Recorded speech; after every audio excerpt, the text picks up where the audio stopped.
This is The Roadmap with Lee Heisman. Hello, everyone, and welcome to The Roadmap, here exclusively on ASBN.com. I'm Lee Heisman, and every week we bring you some of the brightest entrepreneurs, CEOs, and business owners who are climbing the ladder, scaling their businesses, and thinking about one day how to exit stage left. A very special guest today that came all the way in from Las Vegas, Renato Ritter, the founder and CEO of Quick Claim USA. Renato, thank you for joining the show. Thank you for the invitation. Appreciate Absolutely. Well, you know, a little shout out to our mutual friend, Cliff Oxford, who is a friend of the studio here, and you're part of Cliffco, and you were in for a great event today, and I'm so pleased that you've come here. So let's talk a little bit about your organization and how you got there. Talk about your history, because we were talking before about some companies you've worked for and how it kind of led you to where you are. So one of the companies that I worked for, I think I was in my late 20s, was in the motivational transformational work, understanding what really motivates or drives people, and a lot of what they don't know, they don't even know. And so learning in that environment how to communicate effectively with people to have them take action on their dreams, their visions, and they may not even know what those are. So understanding how to get into the value of what's important and uncovering that for them was very beneficial. Through that, I've been through, my degrees in architecture, and through the years I've been in the real estate industry. I was in the mortgage lending industry, title and escrow, and all of those they were building blocks actually, added to what we're doing today. So talk about that. So you did work in those industries. What was that inflection point where you said, okay, I want to open up my own business. I need to you said you met your spouse in Las Vegas, of course, yes. So of course you're going to stay there. But what was that inflection point or that moment where you said, I need to now do this for myself? So I've wanted to be an entrepreneur, or actually I was for many, many years. As I mentioned, I was in architecture and I studied one semester in Italy. And I fell in love in Venice with the gondolas, probably more so about the gondoliers that were attracting very attractive women. And I said, one day that's going to be a business I'd like to run. So when I lived in Southern California down in San Diego, I actually built a 30-foot gondola in Mission Bay and ran that business for several years until the economy went bust. Well, let me ask you a question. Did it attract all the attractive ladies that you were looking for? Yes. Okay, fair, fair. So what happened from then? So you had this entrepreneurial spirit, but what prompted the move to your current organization? So when I was in Las Vegas, I got into the real estate industry. That was an area that always intrigued me, and I always wanted to learn more about the things I don't know, because if I don't understand it and I want to go buy a house, how will I know what the ins and outs are? So I went into real estate. After real estate, I got into title and escrow work. After title and escrow work, I was in the mortgage lending industry, working in wholesale mortgages for one of the largest, at that time, I think the largest wholesale mortgage company in the country. And when that industry went through turmoil, I went back to another area that really needed the level of understanding and experience that I had, which was title and escrow. They needed somebody that understood the documents that title and escrow generate. Someone to understand mortgage lending, and I knew those documents. Someone to understand real estate. So I did mobile notary signings for majority of the title companies in Las Vegas. And then you opened Quick Claim USA. Not exactly. It was actually by accident. I tell the story. So through the mortgage lending industry, things went upside down because third-party originators were no longer of value to the degree it was causing the mortgage crisis that affected our country. And so I went back into title and escrow, as I said, and assisting in the area of signing clients on their properties.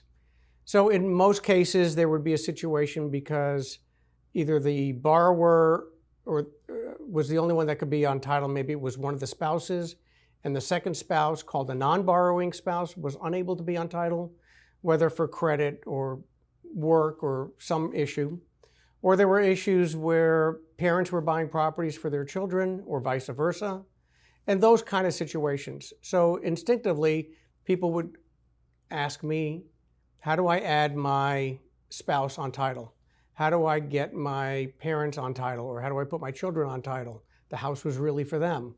How do we transfer this into a living trust or into an LLC? And so for 2 years, I gave that away.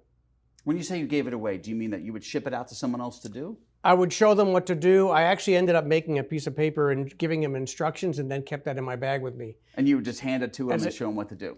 Here's what you do. If you have any questions, give me a call. It was late on a Friday afternoon going into a 3-day weekend. I was at one of the title companies. There was a gentleman in there by himself. He had just bought a house. And as I got into the signing appointment, the escrow officers all kind of waved their hands at me and said, hey, we're leaving. We got an early out for the weekend. Lock up when you're done.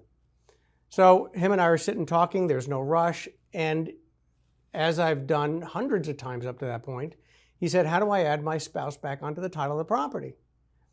And so what I did is I reached over, grabbed the same paper that I would normally do, go over it with him. And then all of a sudden, and it shocked me, he slams his hand on the desk, made the papers kind of fluff and ruffle and stuff. So once I caught my breath, I'm like, is everything okay? He says, you don't understand. And at this point, he was really nervous and fidgety. He says, we borrowed the money from my wife's parents for the down payment of this house. She left a few days ago for Europe, and I'm leaving tomorrow morning, and I promised them that I would have her name on the title to this property before I landed. Wow. He said, whatever it takes, whatever you got to do, just do it. And I said, okay. So the next business day, I believe, was a Tuesday. It was a Tuesday. And I get a call from a gentleman. He says, my wife and I just got divorced. We've got 5 properties here in Las Vegas. They're all rental properties. We need to remove her from 2 and remove me from the other 3 through the divorce. I need you to come over to the hotel and get this done. And at that point, I'm going, who is this and how'd you get my name and number? So he says, well, the last company that we just used to close escrow with said that you do this. And I'm like, okay, yes, we do this. So you were pretty much forced into opening this business. It kind of, yeah. So what did you do happened at that by point? accident. When did you go back and talk to your wife? Did you say, I want to open this business? This is the name I want to go into that process? Well, right after that phone call, I called the escrow officer and I asked her, hey, what's up? I just got this call from this gentleman, said that you referred him. And she said to me, do you know how many calls a day I get for this? The gentleman that you helped on Friday called up this morning. He was so ecstatic, so grateful for what you've done for him. So you're the guy. Wow. So word of mouth, really, and just your reputation, which was already being established, started causing this influx of new clients. Correct. So how fast could you incorporate? How fast could you get something done? So I ended up leaving the signing of the appointment of the gentleman that we were splitting the 5 properties with. And I called a buddy of mine who was in the mortgage lending industry. We were very close friends. And I said, hey, I got this crazy idea. What are you doing later this afternoon? He says, nothing. Why, what's up? He says, I told him, meet me at my house. So on the way to my house, I stopped at the county recorder's office. I knew some of the people there. And I kind of Of course you knew some of the people there. That's where they process all the paperwork that you do, correct? Well, now they've become very good friends. So I stopped, checked out a few things, got to the house, and I asked him, what do you think of this idea? He goes, oh my goodness, that's brilliant. He goes, can I get in? I said, let me work it out and then we'll work something out together. So within 30 days, we were rocking and rolling. The phones, I remember having a small file on my desk. So there was the clients that I'm doing proposals for, clients that I'm doing the work for, clients that I need to sign, clients that I need to go record. And there was a small rack that ended up going into a drawer, that ended up going into a filing cabinet, and that ended up becoming a full-time office. That's amazing. How many total people have you scaled accordingly as well?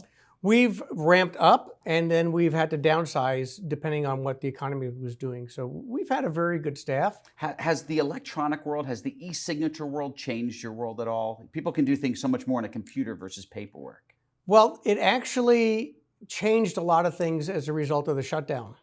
So we were actually busier in second quarter of 2020. We'd experienced the slow growth